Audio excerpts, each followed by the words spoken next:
This Thursday, PlayStation pulled out of its hat a brand new State of Play to introduce us to Final Fantasy XVI, which will be released in June this year. So after all the information communicated about the title, what should we expect? Does the game look promising or do we risk worse? Hello everyone, this is Pod 712 and we are going to analyze all this. During this 20-plus minute video introduced by the game's producer himself, Naoki Yoshida, we finally got a ton of information about the game, starting with the quality of the graphics. As we could expect from a new Final Fantasy opus, they are stunning and very well highlighted by the sobriety of the game menus. The access to the different options and sections of the game is fluid, and the animations are of the most beautiful effect.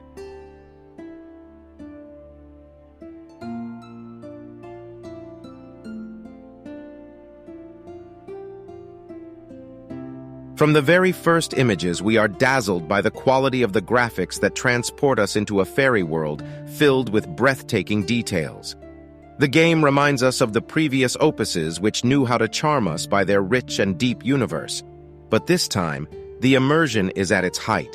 The universe and the world are very beautiful and full of details, giving us a great feeling of immensity and life.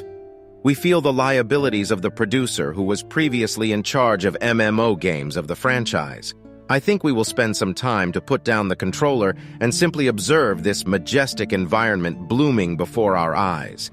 The universe will remind us with delight of former opus, such as the immense Final Fantasy XIV, even if the charisma of the main character is at the level of the daisies, and of course the Final Fantasy XIV best MMORPG since the redesign A Real Reborn, which is not to my displeasure.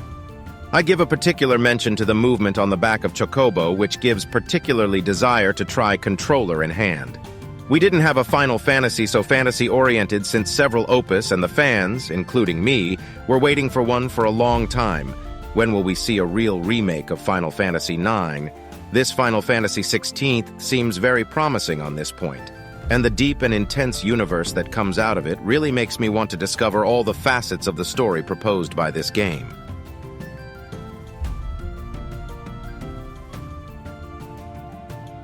But now let's talk about the fights. The point perhaps the most contrasted, because it is there where Final Fantasy XVI promises to surprise us. Final Fantasy XVI being defined by its producer as the first true action RPG of the franchise, we already start to feel this tendency since Final Fantasy XVI and the remaster of Final Fantasy VII. Its gameplay and combat phase may take against the purists, but I think it greatly strengthens the dynamism of these phases. For this part, we will see what it gives in hand, hoping that the numerous effects of attack and magic will not overload the screen.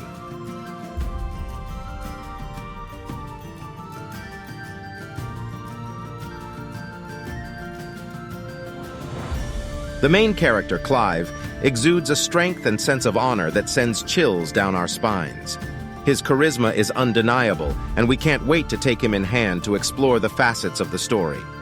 We mentioned earlier Final Fantasy XIII and its main character, Vaughn, who is probably the main character who has the least charisma of all the video games, unfortunately. We have to admit that this is not the case for Clive at all. I have chills in my fingers and I can't wait to get the controller in hand and control this epic character. This Thursday's State of Play also showed off some secondary characters that feel like they have a real impact in the overall story. We can't wait to find out more about the story and their involvement. Here, I think I have done the trick of the information communicated during this State of Play. The information shown during this online conference seems to presage good, even very good for this game. The developers of the game seem to have listened to the community and should offer a stunning, immersive, and addictive game. Of course, we'll wait until we've tested several hours of gameplay before giving a final opinion, but after this presentation, it's going to be hard, very hard, to wait until its release in June, even if it's not so far away now. I hope this deciphering has helped you. I say to you soon in the universe of the video game, it was Pod 712. Cheers!